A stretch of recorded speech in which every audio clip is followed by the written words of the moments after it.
Buenas noches, paz para todos mis hermanos. Damos gracias al Señor que podemos estar una semana más mirando nuestra sobreedificación y hoy vamos a ver la tercera parte de Somos justos en Cristo. Una tercera parte que quizás tenga una cuarta o una quinta parte que veremos en la marcha, pero hoy podremos cerrar lo que es la idea de lo que venimos trabajando en estos días, como para que quede una conclusión y ahí sí ir agregando algunos otros aspectos para enriquecer. Hasta este punto hemos eh, como dado pinceladas, pero ahora necesitamos profundizar. Así que primero que todo les invito a que juntos hagamos una oración. Padre, en el nombre de Jesús te damos gracias. Gracias por este día, gracias por este tiempo, gracias por la vida de mis hermanos, gracias porque cada uno se convoca, cada uno es puntual en esta cita de poder estar, Señor, para compartir este tiempo, Señor, en este espacio que es mirando nuestra sobreedificación. Gracias por las clases anteriores, pero necesitamos, Señor, mayor cantidad de luz, que venga mayor aumento de luz a nuestras vidas con este entendimiento. Por eso te damos gracias. Amén. Muy bien.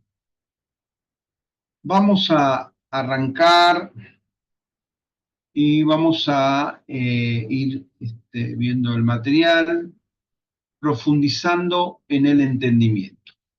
Y estuvimos hablando acerca de perfección y obediencia, ¿no? Y llegábamos al punto de poder entender que todo lo que sirve es todo lo que nos puede perfeccionar o todo lo que nos ayuda a perfeccionar. Si la perfección y la gracia de Dios están en la iglesia tiene que dar creyentes más perfeccionados. Eso lo habíamos dicho anteriormente la semana pasada. Lo que pasa es que perfección no es una palabra que cada uno puede definir. Tenemos que saber tenemos que saber en la escritura y por la escritura a qué se refiere la Biblia cuando habla de perfección y obediencia. Eso ya lo hemos dicho también.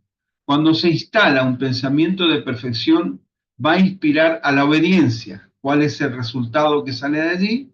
Inteligencia espiritual. Esto es lo que habíamos abordado el otro día y muy sabiamente algunos pusieron, ¿no? Perfección más obediencia igual a inteligencia espiritual. En los próximos años, todo lo natural va a ser conmovido por algo espiritual que es la perfección. ¿A qué nos estamos anticipando con un aumento de la gracia de Dios? Que si hay algo que jamás va a poder ser suplantado por algo artificial, es la superioridad que va a traer la inteligencia espiritual que viene por la motivación de la perfección que produce obediencia y que dispara al mundo una inteligencia que no podrá ser suplantada. Inteligencia espiritual es igual a entender lo que produce el ser espiritual. La Biblia nos habla del hombre espiritual, ¿no? El hombre espiritual es aquel que trata los asuntos desde la inteligencia espiritual, no desde la percepción, no desde el alma, sino desde el espíritu. Recordemos que cuando hablamos de este espíritu, hablamos del espíritu humano. El espíritu humano es completado con todo lo que necesita a través del Espíritu Santo. El Espíritu Santo coloca y vuelca todo lo que nosotros necesitamos, ya está en nuestro espíritu. Es ahí donde nosotros tenemos que como trasvasar, por así decir, todo el contenido que está en nuestro espíritu a nuestra alma. Esto ya lo venimos hablando, lo venimos masticando, y una de las palabras que necesitamos ir incorporando es entonces perfección, obediencia, inteligencia espiritual. Pensemos en esas palabras y en ese orden. Perfección estimula la obediencia, la obediencia estimula y produce la inteligencia. ¿Por qué es necesario obedecer? Porque la obediencia trae un producto llamado inteligencia. La gente obediente a Dios es más inteligente. La palabra inteligencia viene de la capacidad de interactuar con muchas cosas a la vez. Mediante la inteligencia espiritual se puede desarrollar una capacidad multifacética. Solamente desde la inteligencia espiritual se puede administrar una asignación apostólica, una asignación pastoral, una asignación del tipo que sea, porque están todos los focos o todas las áreas cubiertas, no por la capacidad del ser humano, sino por la inteligencia que proviene del espíritu. Muy bien. No es que nos vamos a dedicar a todo, pero vamos a poder entender de qué se trata todo en nuestro interior y lo que pasa a nuestro alrededor. Entonces, en una oportunidad nos habíamos juntado con los maestros de la escuela virtual, y habíamos llevado una propuesta a la mesa, ¿no? Que ese día, si nos juntábamos ese día, que cada uno pudiera llevar como una palabra, ¿no? Algo revelado, algo que estaba trabajando. Entonces salieron o se dispararon distintos temas y yo dije, wow, tendré que aprender esto que han hablado mis colegas, esto que han expuesto mis colegas. Es como que era algo muy novedoso lo que exponían, no era bien novedoso. Entonces, eh, el espíritu comienza a hablarme y me dice, no es así como vos pensás, no es que tenés que saber cada uno de lo que expone cada uno, sino desde lo que a vos se te reveló, se tiene que ir conectando con lo que a cada uno se le revela. No es que tenemos que ir estudiando cada una de las cosas. Por eso dice esta parte, ¿no? Que no es que vamos a dedicarnos a todo, pero vamos a poder entender de qué se trata todo en nuestro interior y qué es lo que sucede a nuestro alrededor. Entonces, a través de la inteligencia ahora tenemos esta palabra o tenemos esta carta que es el entendimiento de la inteligencia espiritual. Entonces, a partir de la inteligencia espiritual vamos a poder capturar todas las cosas. Yo voy a seguir trabajando en lo que se me está revelando a mí, en lo que se me está asignando a mí, pero tampoco no voy a quedar como desapercibido o voy a quedar desatento con todo lo que está sucediendo a mi alrededor. Somos llamados a expresar a la sociedad su perfección operando desde la gracia y la inteligencia espiritual. Dos cosas sumamente importantes que son las que tendremos que ir apuntando y anotando ahí, que son la gracia y la inteligencia espiritual. La gente del espíritu no se pregunta, ¿qué tiene de malo esto? Sino, ¿cuánto de esto me perfecciona? Alimentarse de la gracia nos perfecciona. Alimentarse del conocimiento del bien y del mal nos llevará siempre a la pregunta, ¿y qué tiene esto de malo? ¿No? Entonces, esto es lo que de repente maneja a las personas que no se han dejado perfeccionar, ¿no? Entonces, todo el tiempo, pastor, ¿qué tiene de malo que haga tal cosa? Pastor, ¿qué tiene de malo que haga lo otro? Pastor, ¿qué tiene de malo? Entonces, es como que siempre está alimentándose del conocimiento del bien y del mal. Por eso van a surgir estas preguntas, porque la gente del espíritu no se pregunta qué tiene esto de malo, sino si me perfecciona o no, ¿no? Yo puedo decir, me voy a un recital cristiano. Bueno, perfecto. Y alguien dice, ¿será que te conviene? ¿Será que no te conviene? ¿Y qué tiene de malo? Entonces no es qué tiene de malo, sino qué es lo que me perfecciona. hay muchos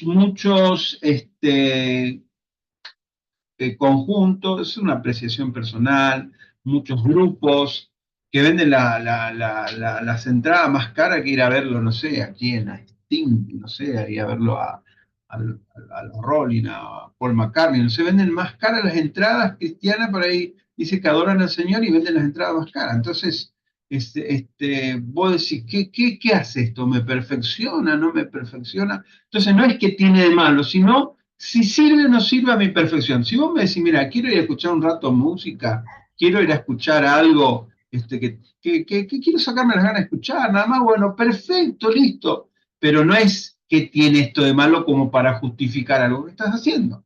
Por eso, la persona del espíritu dice cuánto de esto me perfecciona, cuánto de esto me perfecciona. Las cosas que vamos dejando y cambiando no son las cosas buenas o malas, sino las que no nos perfeccionan. No vamos dejando las cosas buenas o las cosas malas, sino que vamos dejando las cosas que no nos perfeccionan. No nos perfeccionan. Nosotros somos libres de hacer lo que querramos. Pero Pablo decía, todo me es lícito, pero todo no me conviene.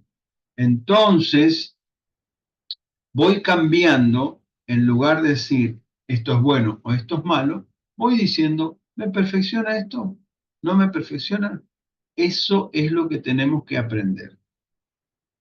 Dios comenzó a hacer de un pueblo de esclavos una nación de gente inteligente. Levítico es un libro cargado de inteligencia espiritual. Solo puede entender una persona que está superdotada. Dios se los dio a ellos para nosotros.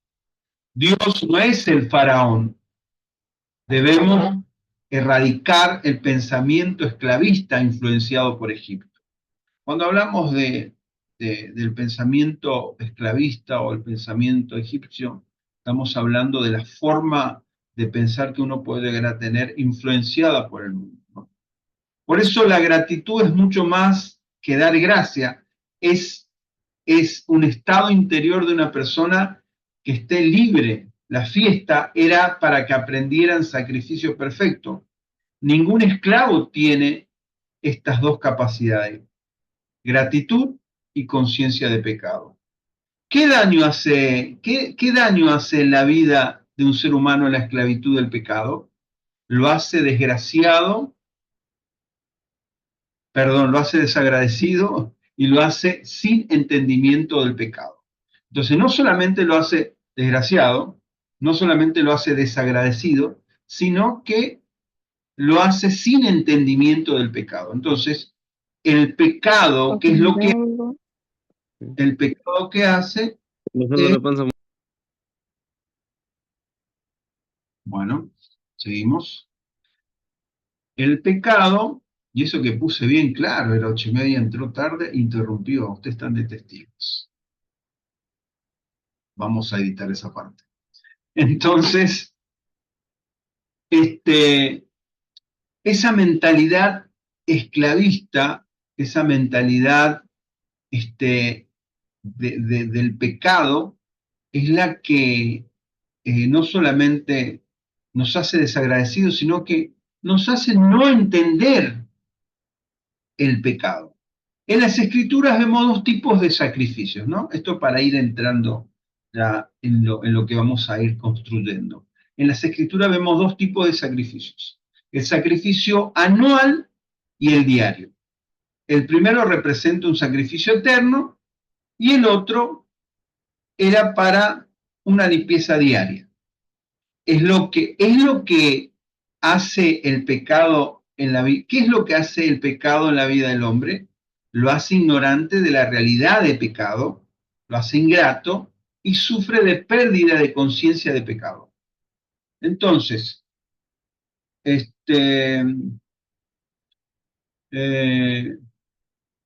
vemos en las redes, vemos en la televisión, vemos en todos lados que la gente es apresurada en sus relaciones con sus parejas, con sus relaciones, por así decir, íntimas, no tienen problema en exponerse, no tienen problema en decir que estuvieron con uno o con otro, no tienen problema. ¿Por qué no tienen problema? Porque no tienen el entendimiento de lo que es el pecado. No tienen, es como que es la ignorancia a la realidad del pecado lo que hace que la persona le parezca normal y algo común y corriente. Entonces, vive de esa manera, vive y muere de esa manera, ignorante a la realidad del pecado y lo que produce el pecado. Por eso, nosotros, entonces, el que no vive la realidad del pecado por desconocimiento es un ingrato. Nosotros que vamos marchando, entrando al entendimiento de la conciencia del pecado, entonces tenemos que ser agradecidos.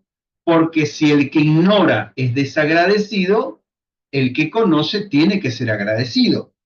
Por eso tenemos una responsabilidad de vivir agradecidos a ese sacrificio. No podemos dar gracias por algo que seguimos reproduciendo. ¿Por qué llevar a Israel al desierto? ¿Por qué Dios lleva a Israel al desierto?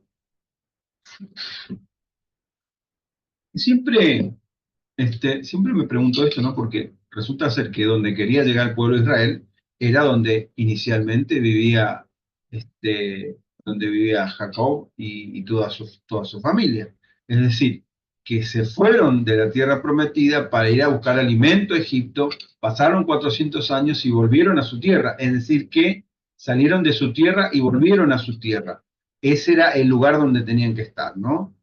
Pero vemos que pasaron cosas. ¿Y por qué Dios lleva al pueblo de Israel al desierto? Lleva para tratar sus imperfecciones, para que tuvieran una clara conciencia de gratitud y para que tengan una clara conciencia de pecado, para que vean sus imperfecciones, para que tengan claridad y que sean personas agradecidas y para que tengan una conciencia de pecado. Y entendemos que todo lo que no es Cristo es pecado. Es decir, solo Cristo no es pecado, el resto es pecado. Entonces, ¿qué podemos decir? ¿Qué es el pecado? Todo lo que no es Cristo y para Cristo en nosotros. Eso es pecado. Nuestra memoria tiene que estar enfocada en Cristo.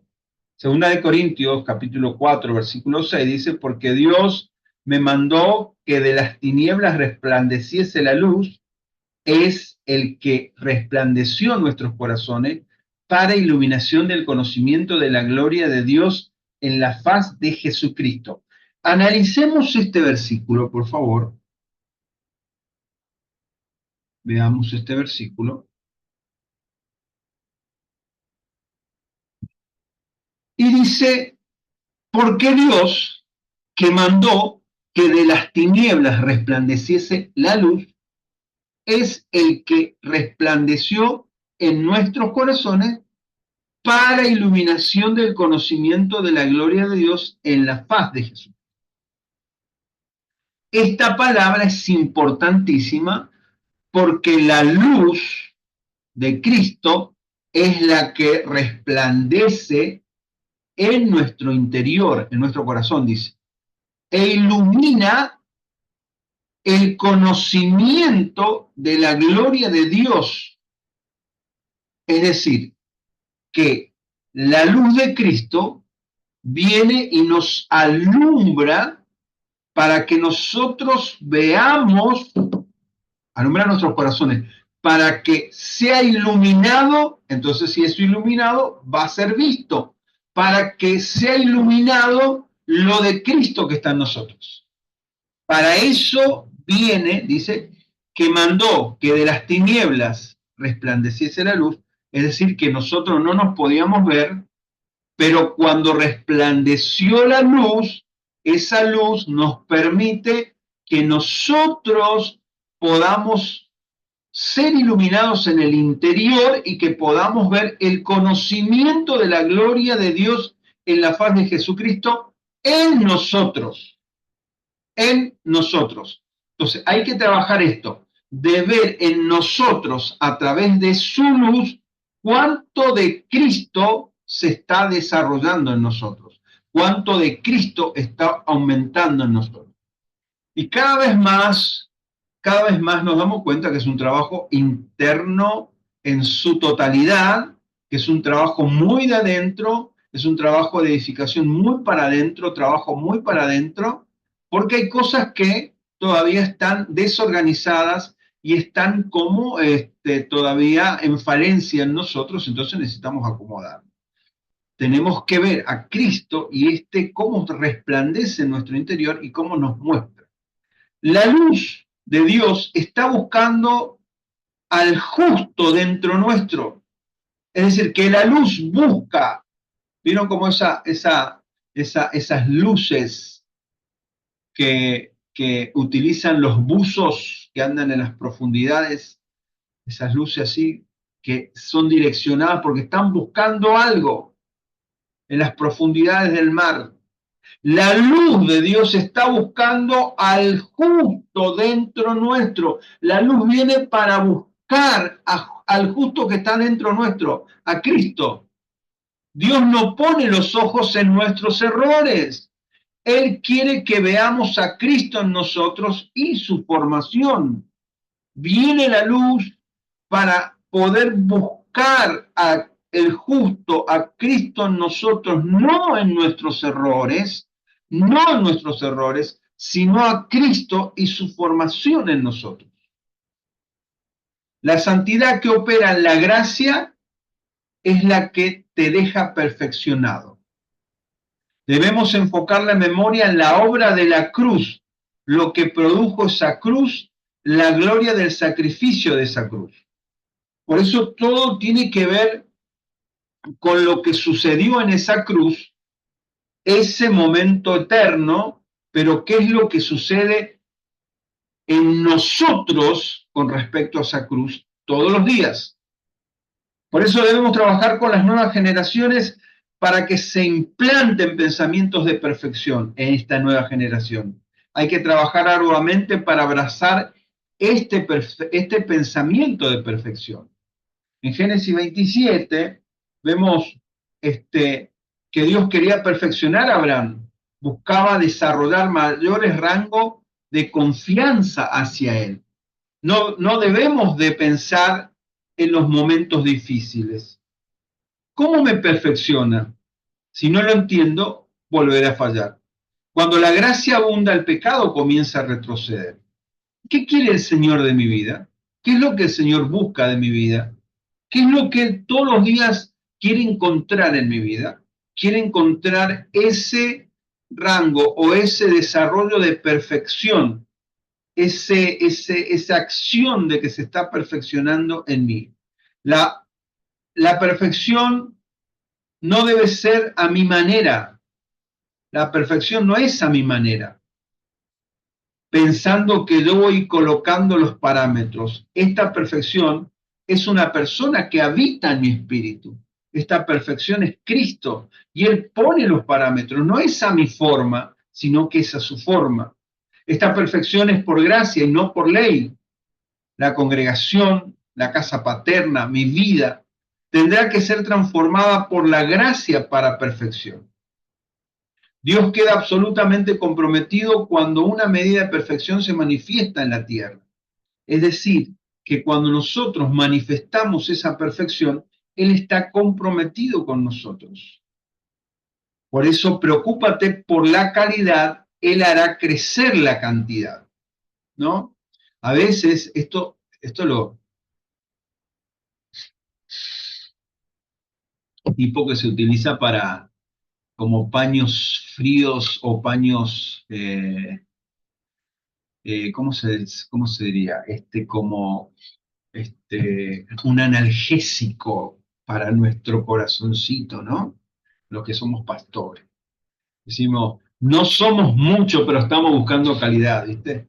Como para zafar, somos 5 o 6, entonces estamos, no somos muchos, pero estamos buscando la calidad, ¿viste? Y a veces no encontramos ni gente ni calidad. ¡Socorro! ¡Auxilio!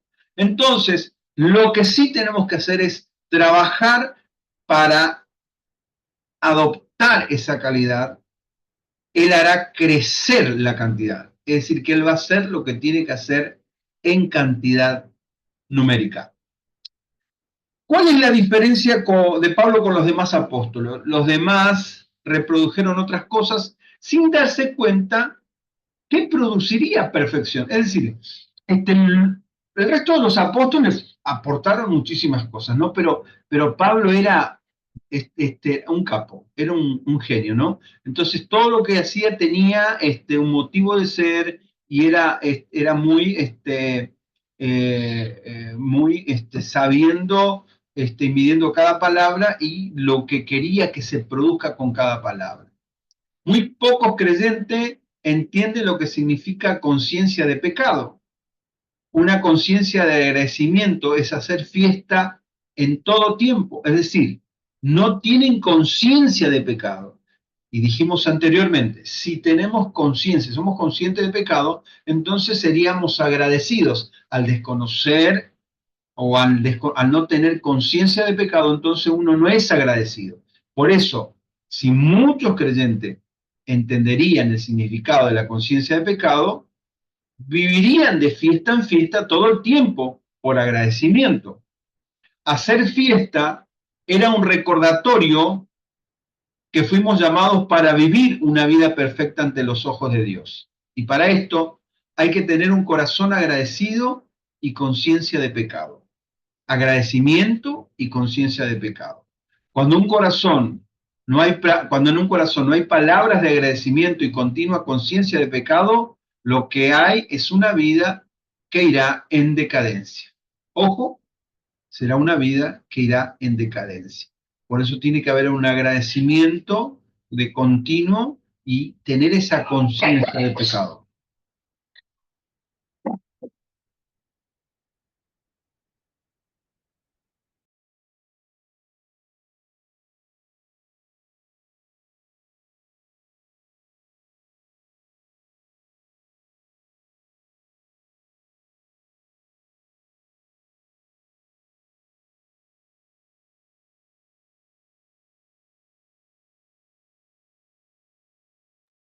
Interrupciones perrunas. Seguimos. Entonces, agradecimiento y conciencia de pecado, hablamos de esto, cuando en un corazón no hay palabras de agradecimiento y continua conciencia de pecado, lo que hay es una vida que irá en decadencia. Dios desde el inicio comienza a construir ese pensamiento de perfección. De hecho, Dios nunca escondió la palabra perfección. Cuando la gracia abunda, lo que sucede es que retrocede el pecado que estorba el avance del propósito eterno de Dios. Cuando la gracia abunda, lo que sucede es que retrocede el pecado que estorba el avance del propósito eterno de Dios. ¿Cuál es la intención de los santos cuando nos congregamos? Es decir, ¿para qué nos congregamos? ¿Para escuchar la palabra? ¿Para ir a escuchar las canciones? A ver qué Dios tiene para mi vida, a ver si recibo una bendición, a ver si Dios me da alguna palabra. ¿Para qué? ¿Para qué nos congregamos?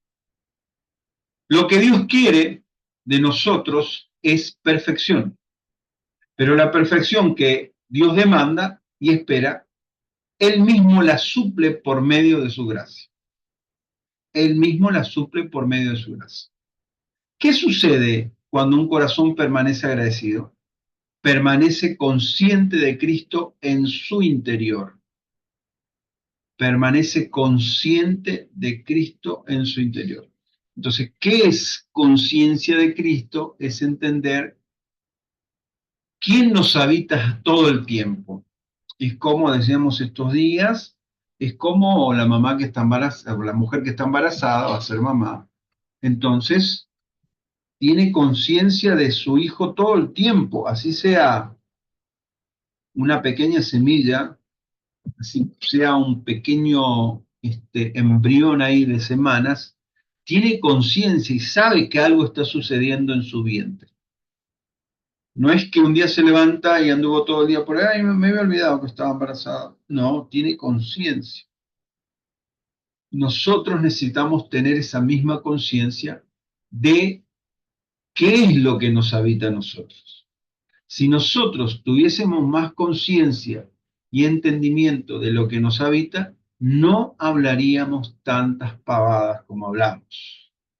No cometeríamos tantas torpezas como cometemos. No tendríamos tantos pensamientos como los que tenemos si tuviéramos una mayor conciencia de aquello que nos habita. Mientras el apóstol Pablo va a hablar mucho de la cruz en otras cartas, en la carta a los Hebreos se va a enfocar en la sangre. Una de las razones por qué muchos abandonan el Evangelio o no les funciona el Evangelio es porque no han sido despertados a la realidad de que el Evangelio de la gracia perfecciona todo. Hemos recibido un Evangelio que nos perfecciona. Estamos en el Evangelio para ser perfeccionados y estamos congregados aquí virtualmente para ser perfeccionados. Esto nos perfecciona. Todo lo que hagamos y en el lugar que lo hagamos, sea en la mesa, sea virtualmente, sea en las reuniones, donde hablemos de Cristo, esto es lo que perfecciona. Tenemos que identificar. Hay un título por acá que dice La cruz y la estructura de la gracia. El autor de la carta a los Hebreos hace hincapié en la sangre, dijimos anteriormente, ¿no? Porque dijimos que era Pablo, muchos dicen que no era Pablo, bueno, cada uno piensa y opina quién escribió Hebreos o quién no escribió Hebreos. Si usted dice que no lo escribió, bueno, no lo escribió. Si usted dice que lo escribió, gloria a Dios. Entonces, el escritor a los Hebreos hace mucho hincapié en la sangre, lo cual esta charla de la carta a los Hebreos tiene un alto sentido redentivo, ¿no? La cruz y la sangre representan el sistema operativo de la gracia. El sistema operativo. ¿Qué es un sistema operativo? Por ejemplo, si nosotros vamos a lo que es computación, informática, vemos que para que funcione una máquina, para que funcione una computadora, el ordenador, la laptop, vemos que necesitamos un sistema operativo, ¿no? De acuerdo a la marca, de acuerdo a lo que sea, hay distintos sistemas operativos, que el más conocido es el Windows, pero también está la MacOS, también está el Linux, y hay distintos sistemas operativos que es un lenguaje informático que le da órdenes a la computadora, a la máquina, entonces esas órdenes van ejecutando las distintas tareas y nosotros vemos los resultados solamente en la pantalla, pero es todo algo muy sofisticado, ¿no? Todo esto depende del sistema operativo. Entonces, el sistema operativo necesita tener determinada velocidad, necesita tener determinado procesador, necesita tener determinado hardware. Entonces, el sistema operativo, que es el software, combina, entonces nosotros podemos utilizar la computadora. Bueno, para que el sistema operativo que utilizamos nosotros funcione, se llama gracia. Pero para que la gracia funcione, necesitamos de la sangre y la cruz. Si no conocemos sangre y cruz, si no nos interiorizamos, si no profundizamos, entonces nos estaremos perdiendo del funcionamiento de la gracia. Es importante. ¿Por qué Pablo lucha tanto con los de Galacia, con los de Gálatas? porque por la ley nadie es perfeccionado. El Evangelio de la gracia perfecciona todo lo que toma. Si no entendemos la obra de la cruz, es probable que vivamos sin esa realidad, el cual es perfecto en sí mismo. Es decir, la obra de la cruz, el sacrificio de la cruz, es perfecto en sí mismo. Si nosotros no profundizamos y no entendemos lo que tiene que ver con sangre y lo que tiene que ver con cruz, entonces no entraremos dentro de la realidad y nos perderemos en muchas cosas que nos harán deambular y no entraremos en el entendimiento correcto. Consideremos una diferencia clara. La crucifixión, Jesús crucificado, ¿no? Como aparece en las películas, como aparece en las series, como aparece, no sé, en las ilustraciones, la crucifixión es un hecho histórico, pero la cruz es una realidad eterna. La cruz es una realidad eterna. Por eso, esta realidad eterna la necesitamos recibir a través de la revelación.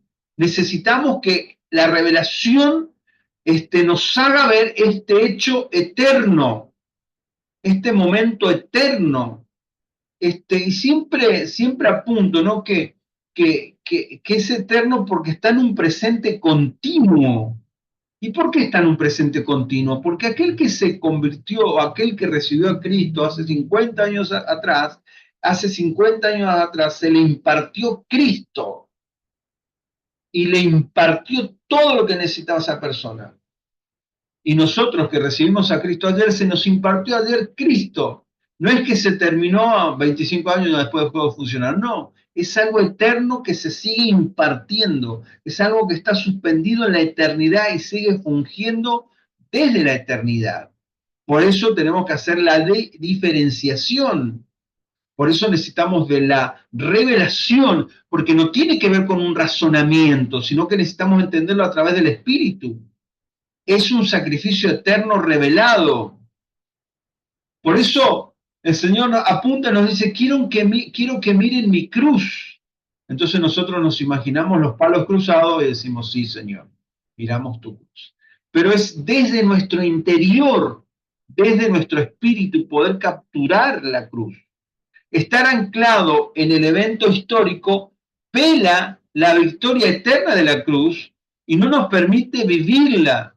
El mensaje de la cruz es un mensaje diario a nuestra alma, una victoria de la cual nos apropiamos cada día para que sea transferida de nuestro espíritu a nuestra alma. Es decir, una realidad eterna que la concebimos con nuestro espíritu y desde nuestro espíritu tenemos que volcarla a nuestra alma. Pero desde la revelación la recibimos. No es conceptualización, no es leer 50.000 millones de veces el concepto para que no, ahora me entró, ahora lo sé de memoria. No, no tiene que ver con razonamiento, no tiene que ver con memoria, tiene que ver con ese acomodamiento que hablan las escrituras de acomodar lo espiritual a lo espiritual, de recibirlo desde la revelación, esa revelación la cual Pedro dijo, tú eres el Cristo, el Hijo de Dios. No lo sabía. No sabía Pedro no sabía nada, pero le vino la revelación y lo vio. No es que salieron palabras solamente, lo vio y nosotros tenemos que verlo a través del Espíritu.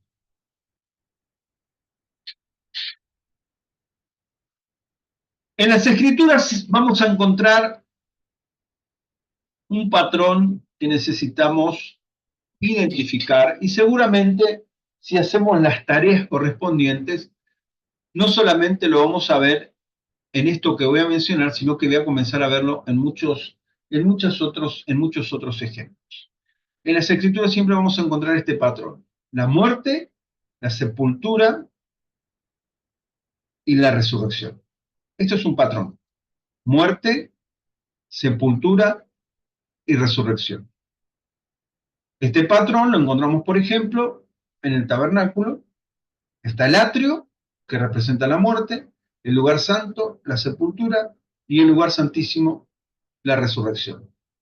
Lo encontramos en este otro patrón. Egipto, desierto, tierra prometida. Muerte, Egipto, desierto, sepultura, tierra prometida, resurrección. Y vamos a encontrar este patrón en muchos lados. Este patrón tiene que ver con que necesitamos pasar por la sabiduría, el entendimiento y entrar en el conocimiento. Sabiduría, entendimiento, conocimiento. Esto significa muerte, sepultura, resurrección. El beneficio más grande de la cruz es la destrucción de la herencia del primer Adán, de tener una vida corrupta a una vida nueva, perfecta, porque es su vida manifestada en nosotros. Vamos a leer Hebreos.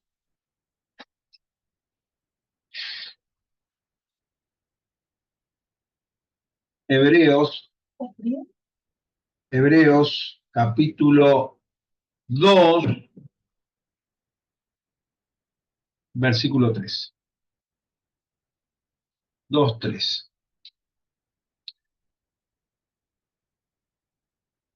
¿Cómo escaparemos nosotros si descuidamos una salvación tan grande, la cual, habiendo sido anunciada primeramente por el Señor, nos fue confirmada por los que oyeron?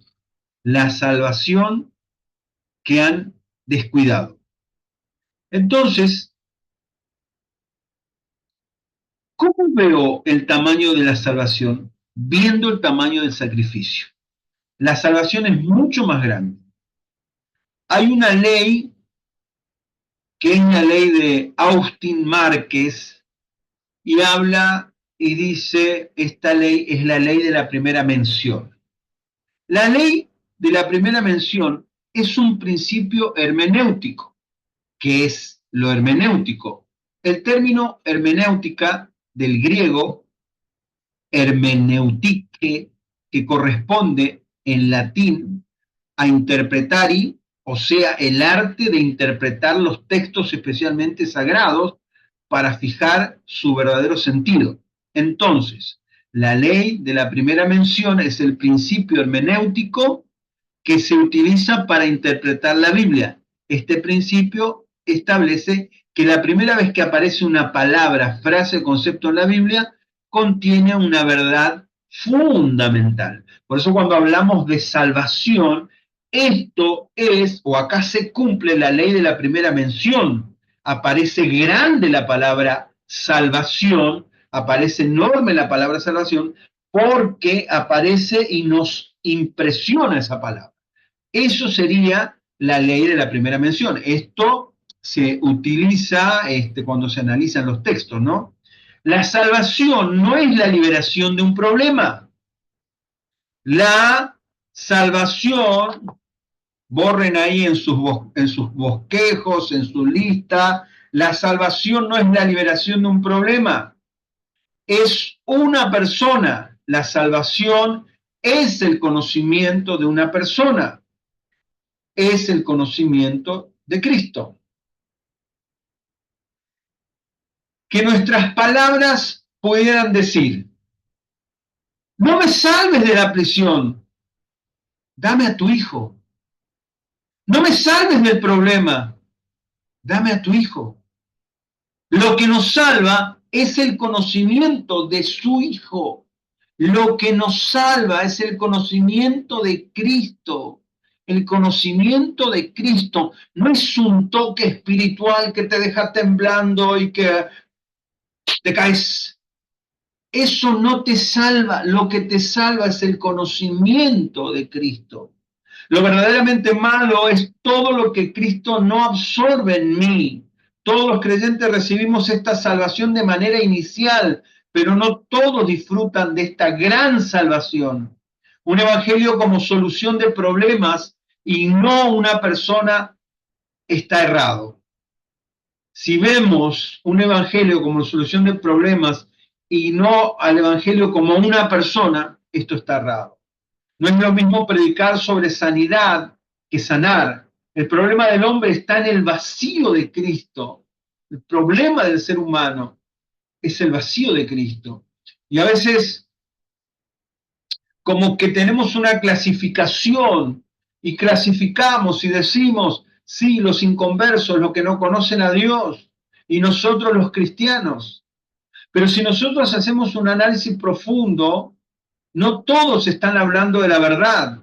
Y si no hablan de la verdad, no alcanzarán los niveles de libertad, porque las escrituras dicen que conoceremos la verdad y la verdad nos hará libre. Pero ¿qué es la verdad? La verdad es una persona. La salvación es una persona. Y si nosotros no hablamos de esa persona, entonces no accederemos a la salvación, no accederemos a la vida, no accederemos a Cristo si no hablamos de Cristo. Podemos hablar de muchas cosas, podemos hablar de muchísimos asuntos que parecerían interesantes, pero si Cristo no está en el asunto, el conjunto se va reduciendo, no se reduce.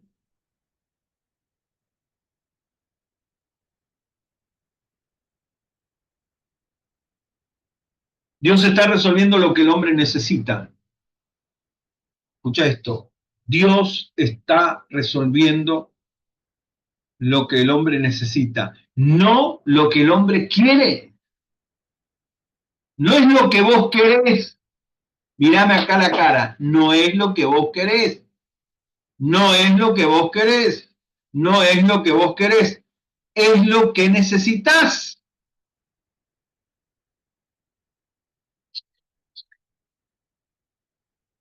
Cada vez que el hombre tiene un problema, Dios solamente tiene algo que se llama Cristo. No tiene otra cosa. Lo único que tiene para dar es Cristo.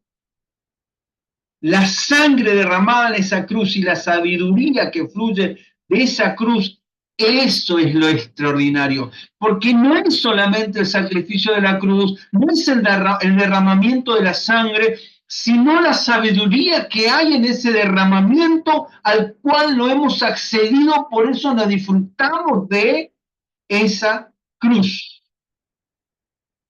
El alma es rescatada por el derramamiento, pero es transformada por la sabiduría que fluye. No es solamente que fuimos rescatados por el derramamiento de esa sangre y nos quedamos ahí, no. Lo más importante, lo más extraordinario proviene luego cuando vamos accediendo al entendimiento de lo que fluye de esa cruz. La semilla que recibimos es la sabiduría inicial y tenemos que ser responsables en nosotros. La cruz y la casa tiene todo que ver. Dice Timoteo, 1 Timoteo 3:15, para que si tardo sepas cómo debes conducirte en la casa de Dios, que es la iglesia del Dios viviente, columna y baluarte de la verdad. Para que si tardo sepas cómo debes conducirte en la casa de Dios, que es la iglesia del Dios viviente, columna y baluarte de la verdad. Entonces, cuando nosotros hablamos de iglesia, hablamos de la casa. Cuando hablamos de nosotros, hablamos de la casa de Dios. La cruz me pone en evidencia para la edificación de la casa. Es decir, yo tengo una edificación que hacer, tengo una construcción que hacer, tengo algo que hacer y eso va a hacerse en forma correcta si la cruz me está habilitando por causa del entendimiento que tengo sobre ella. Porque la cruz me va a poner en evidencia si estoy charlatoneando o estoy viviendo o estoy experimentando lo que la cruz me está diciendo. Porque los esclavos no edifican casa. Los esclavos no edifican casa. ¿Quiénes son los esclavos? Aquellos que no tienen conciencia de pecado, aquellos que son desagradecidos. Sabiduría, entendimiento, conocimiento. Lo que vino de arriba se llama Cristo. Cristo es todas las cosas de arriba.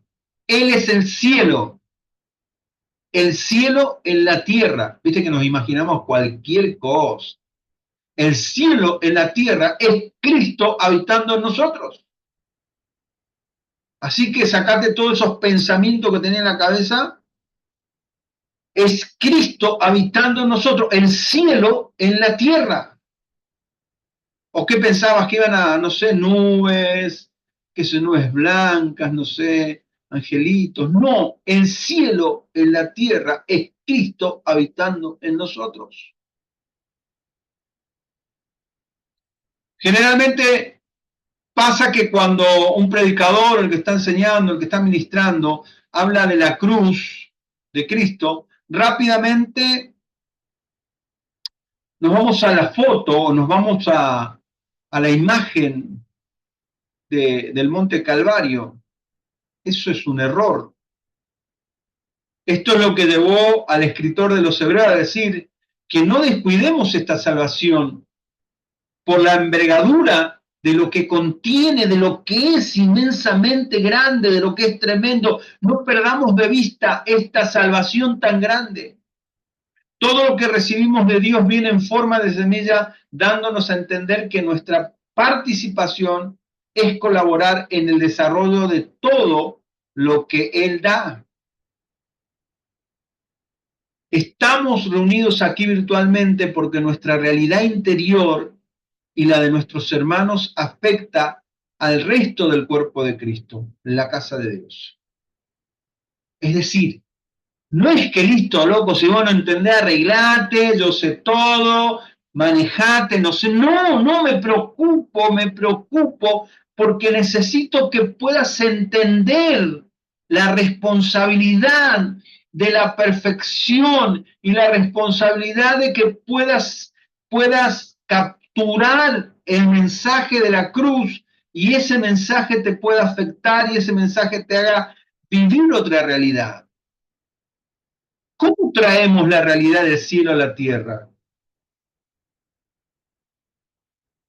¿No será que las personas están afuera? ¿Están fuera? Por eso no podemos esperar a predicar el domingo. Predicamos de lunes a sábado. Mi problema es pensar que Dios va a traer personas en el auditorio. Tengo que predicar a todos. La enseñanza es para los que tienen hambre. Todos son parte de la congregación. Somos un instrumento de transformación. La religión nos deja frente a la cruz llorando. Debemos manifestar generosidad, la cual abrirá el corazón de la gente. Serían como una serie de tips, ¿no? No podemos esperar a predicar el domingo. Todo el tiempo tenemos que estar predicando. Predicamos de lunes a sábado. Mi problema es pensar que Dios va a traer gente al auditorio para que yo le predique. Tengo que predicar a todos, tengo que enseñar al que tenga hambre, al que está en el colectivo, al que está ahí en el supermercado, al que tenga hambre, a ese tengo que predicar. Todos la congregación. Somos un instrumento de transformación y no estamos en un cuadrito, sino que estamos abiertos para poder predicar al mundo entero. La mayor transformación que existe es pasar de huérfanos a hijos amados. De huérfanos a hijos amados. Y el otro día hablábamos en Alvear algo de esto, ¿no? Y para tratar el tema hablamos del hijo mayor, hermano del hijo pródigo, que lo tenía todo, ¿eh? Pero en realidad era un huérfano. Esa mentalidad de orfandad no sirve. No sirve porque nos limita, porque siendo que tenemos todo, no somos capaces de utilizarlo. No somos capaces de darnos cuenta quién es nuestro Padre y no somos capaces de usar lo que nos ha dado por herencia nuestro Padre. El huérfano siempre va a decir, nunca me das ni un cabrito. El huérfano siempre va a decir, a mí no me tienen en cuenta, a mí no me dan para dirigir, a mí no me dan para predicar, a mí no me llevan acá, a mí no me llevan allá. Siempre fulano, siempre mengano, siempre sultano. ¿Viste? Eso es mentalidad de huérfano.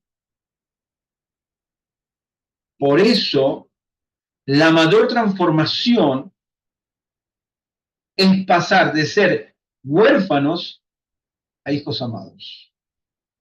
Nos amó y nos equipó con equipo absoluto y pleno.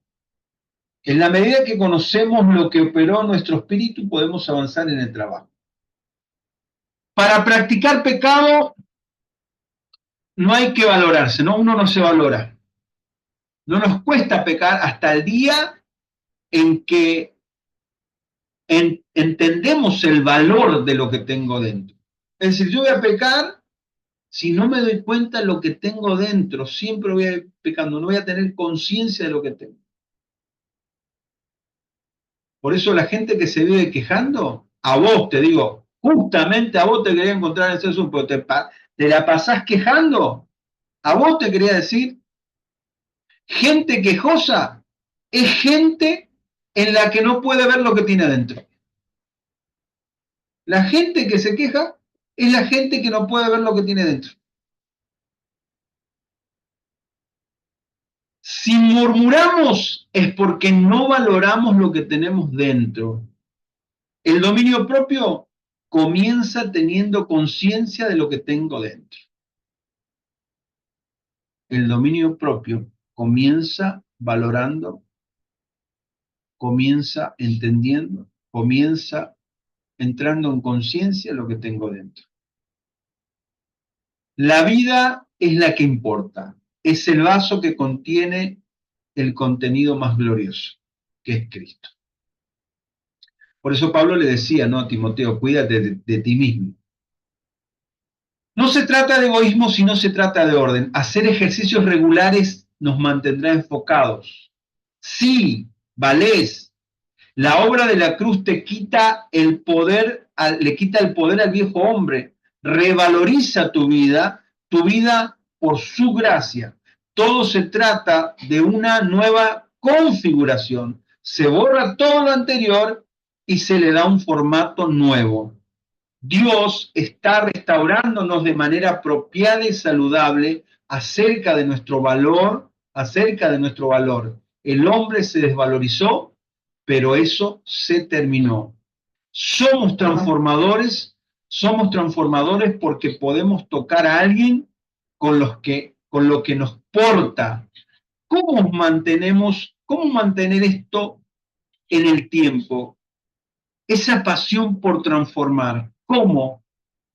Entonces es donde tenemos que entrar en esa practicidad, ir al trono de la gracia continuamente.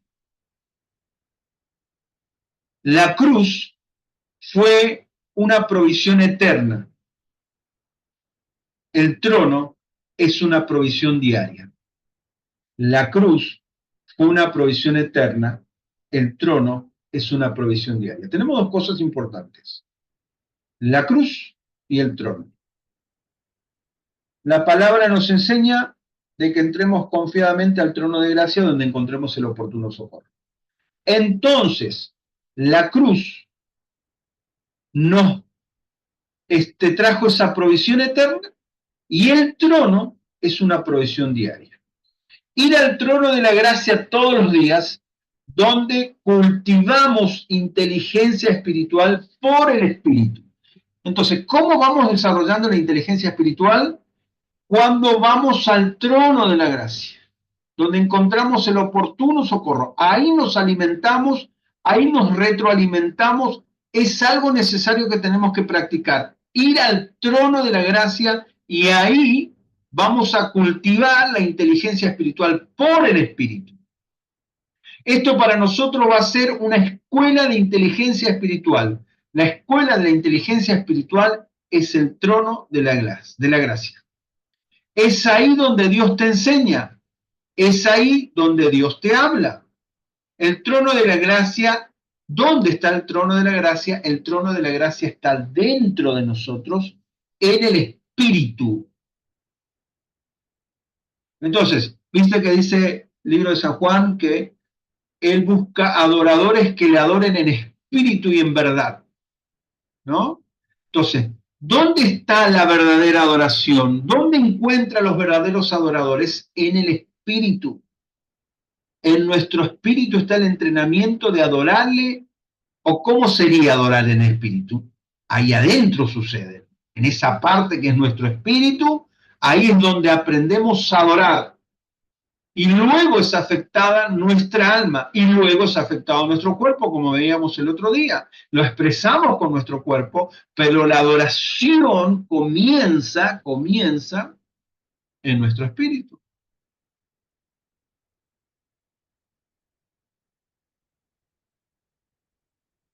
El trono de la gracia está dentro de nosotros, en el espíritu. El espíritu no tiene límites, lo venimos diciendo, no tiene barreras, no tiene fronteras. El espíritu trasciende todo.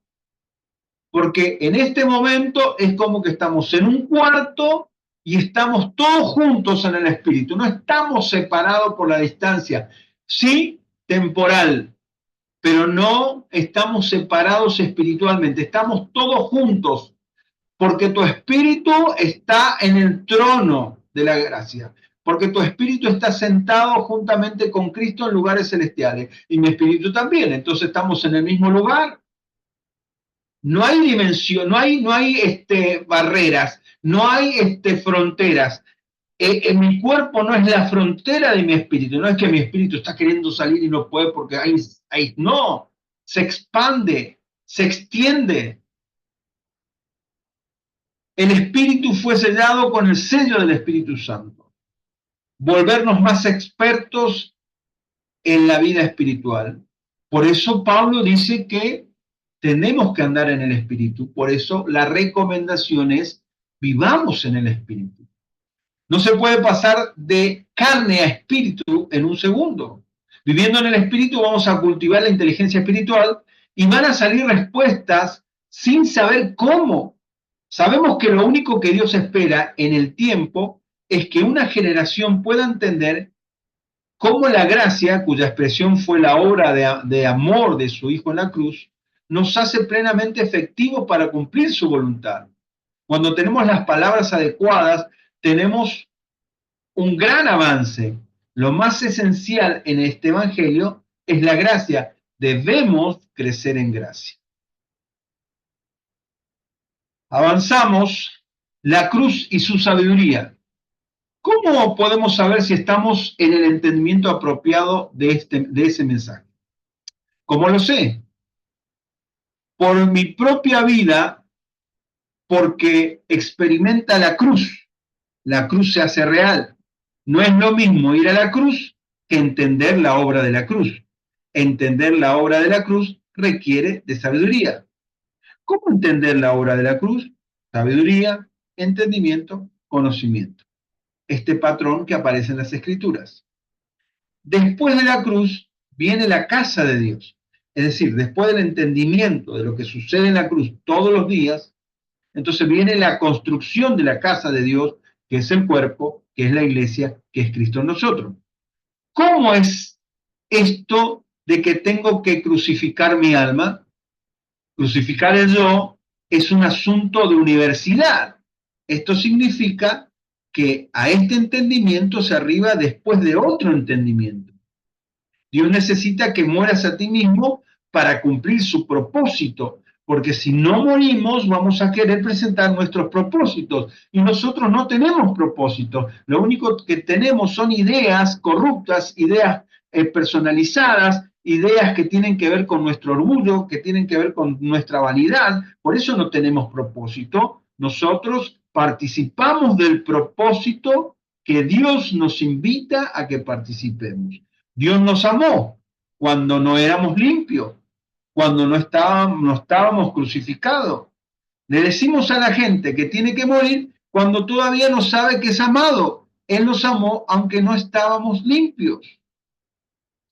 Es decir, que nuestro primer mensaje no es tenés que morir, sino que el primer mensaje es Dios te ama. Ese es el primer mensaje. Dios te ama. No puedo colaborar con Dios para el cumplimiento de su propósito si no entiendo este principio. Dios ama a las personas, pero colaborar con su propósito significa morir a mí mismo. La cruz me debe seducir y enamorar. La cruz nos corteja y esto produce su bondad y su arrepentimiento. Es decir, yo conozco su amor, luego conozco su cruz y la cruz me enamora y la cruz me seduce y la cruz produce que yo quiera morir.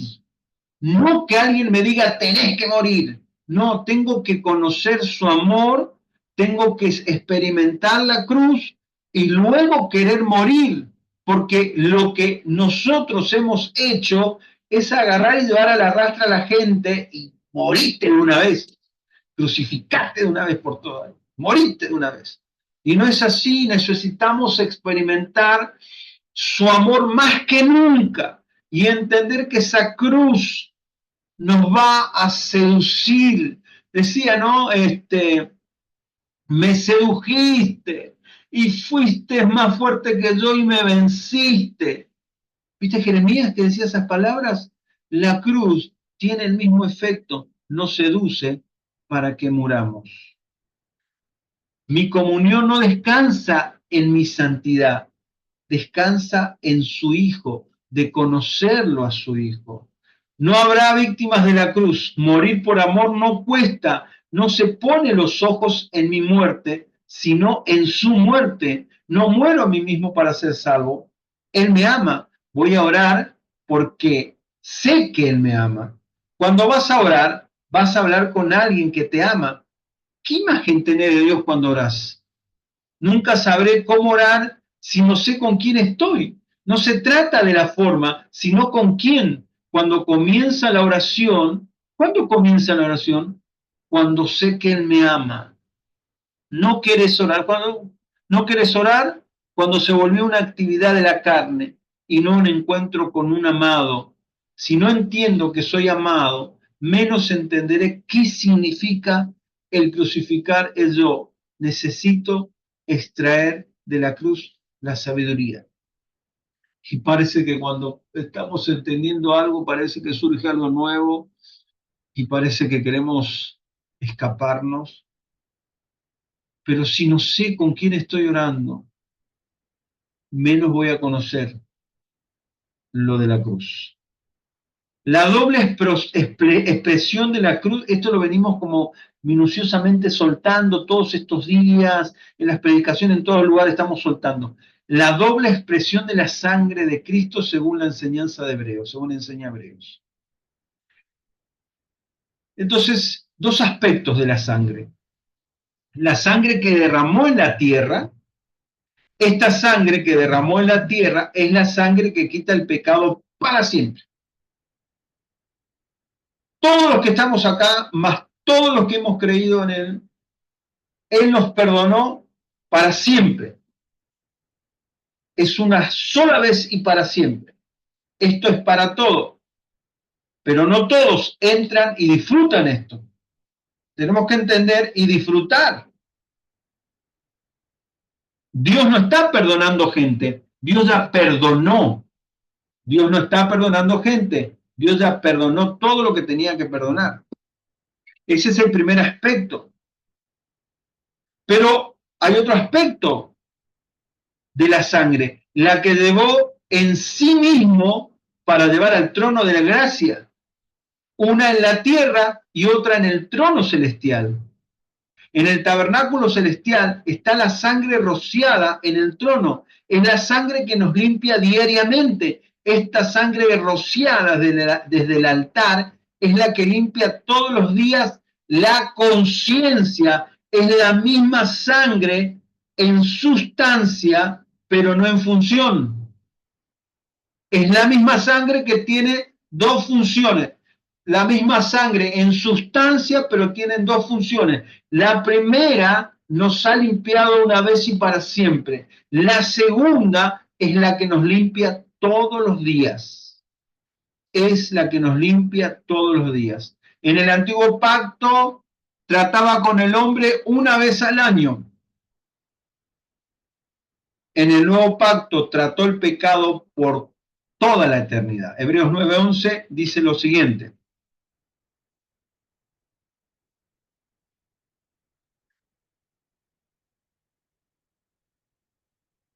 Pero estando ya presente Cristo, somos sacerdotes de los bienes venideros por el más amplio y perfecto tabernáculo, no hecho de manos, es decir, no es de esta creación, y no por sangre de machos cabríos ni becerros, sino por su propia sangre. Entró una vez y para siempre en el lugar santísimo, habiendo obtenido eterna redención.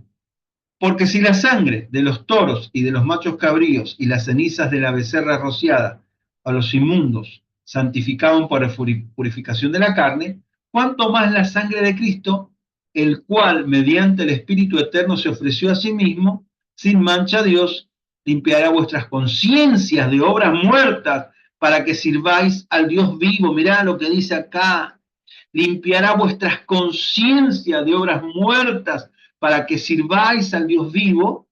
Así que por eso es mediador de un nuevo pacto, para que interviniendo muerte para remisión de las transgresiones que había bajo el primer pacto, las llamadas reciban la promesa de la herencia eterna.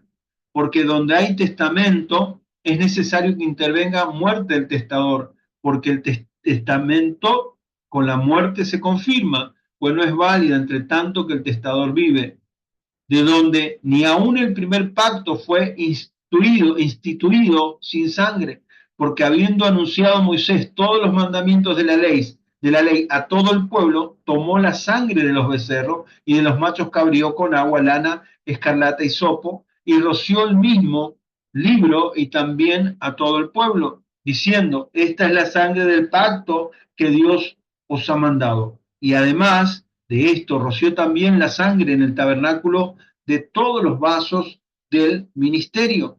Y casi todo es purificado según la ley con sangre, y sin derramamiento de sangre no se hace remisión.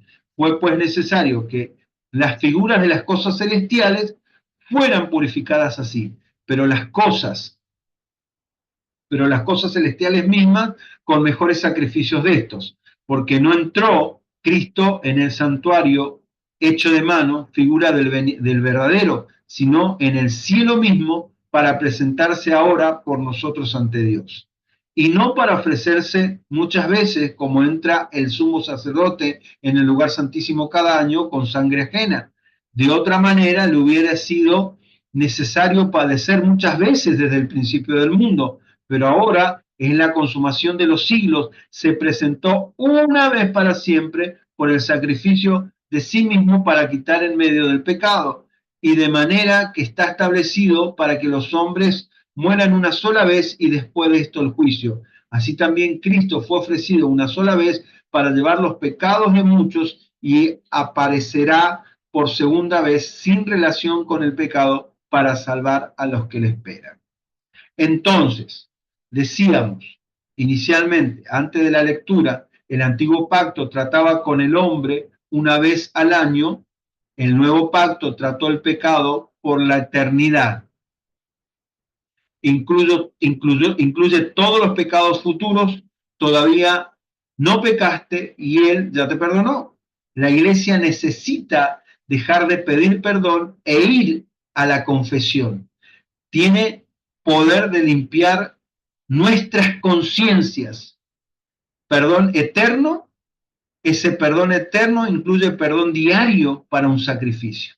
Hebreos 12 habla del espíritu de perfección. El espíritu le cree a Dios porque es perfecto. Nunca consultemos a nuestra carne lo que Dios habló a nuestro espíritu, que nuestra mente se sujete a nuestro espíritu. Dios no tiene que negociar con tu espíritu. Entonces, hay algo que necesitamos entender, que todos los días nosotros faltamos, todos los días nosotros cometemos pecados, pero Él ya perdonó todos nuestros pecados. Lo único que tenemos que aprender nosotros es ir a confesarnos y limpiar nuestras conciencias todos los días en el trono de la gracia. Entonces, tener el coraje, porque a veces no tenemos el coraje, de decirle, Señor, mira que hoy sentí envidia. Señor, mira que hoy miré a esa mujer y la desnudé con mis ojos. Señor, Hoy tenía ganas de reventarle la cabeza con una botella. Tiene que haber sinceridad.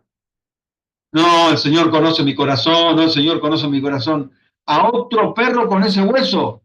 Tenemos que confesar, tenemos que abrir nuestros labios para limpiar nuestras conciencias. Todos los días entrar al trono de la gracia. Señor, hoy tuve deseo de hacer eso. No es que no, qué asco, me da el pecado. No, tuve ganas, Señor, tuve una gana y casi accedí, Señor, porque tenía muchas ganas, no te lo voy a mentir, tenía muchas ganas, pero quiero que me limpies, quiero estar limpio, quiero estar a cuentas contigo, te confieso. Ya no te pido perdón porque ya me perdonaste, lo único que hago es confesarte y es eso lo que tenemos que hacer. La otra vez estando en Taubaté, en San Pablo, el apóstol expuso pero extraordinariamente el libro de Eclesiastés como el hombre sin la cruz y Cantar de los Cantares como la iglesia de resucitado. Si te animás a leer Eclesiastés, te vas a encontrar con un hombre sin cruz en su totalidad. Léelo de esa perspectiva, te vas a encontrar como un hombre sin cruz.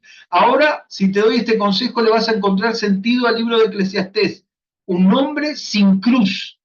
Pero cuando lees Cantar de los Cantares, te vas a encontrar con la iglesia del resucitado. Léelos de esa forma, Eclesiastés y Cantar de los Cantares, y te vas a encontrar con una riqueza tremenda. Él me conoce en Cristo. ¿Qué piensa Dios de mí? Mi sacrificio me perfeccionará. No necesitar, si mi sacrificio me perfeccionara, no necesitaría su sacrificio. Mi renuncia colabora en lo que ya soy. Se puede expresar. Rendirse es entregarse y obedecer. Me tengo que ver como Dios me ve. Una segunda expresión que no es garantizar mi posición frente a Él, sino para un mantenimiento diario. A pesar de la luz, a pesar de la comunión, vamos a fallar. Pero la sangre rociada en el altar nos limpia. El que no se sabe perdonado le mantiene en deuda, se mantiene en deuda continuamente. El que no quiere que yo le pida perdón, el que quiere que yo confiese, si confesamos nuestros pecados, Él es fiel y justo. Es en este nuevo pacto el acto de pedir perdón es transformado por la confesión de pecados. Dios no necesita nuestro perdón. En Cristo ya estamos perdonados, justificados y libres de la condenación. Decía el otro día que Pablo todavía, no Pablo, sino Saulo, pero comenzó a predicar en las sinagogas. Mucha gente decía, pero este es loco, ¿qué pasa? Mira, este no es el que mandaba a matar a la gente. ¿Qué está haciendo predicando acá? A ver si todavía nos acude a nosotros y nos manda a matar. Y había como temor en la gente. Y hay que predicar a gente que, hablar de Cristo a gente que él mismo quizás se encontró en esas reuniones con gente que tenía parientes que él mismo mandó a matar.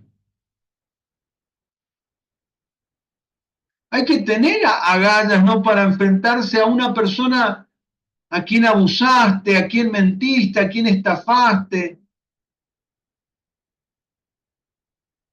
Pero ¿sabe qué hace eso? La obra de la cruz.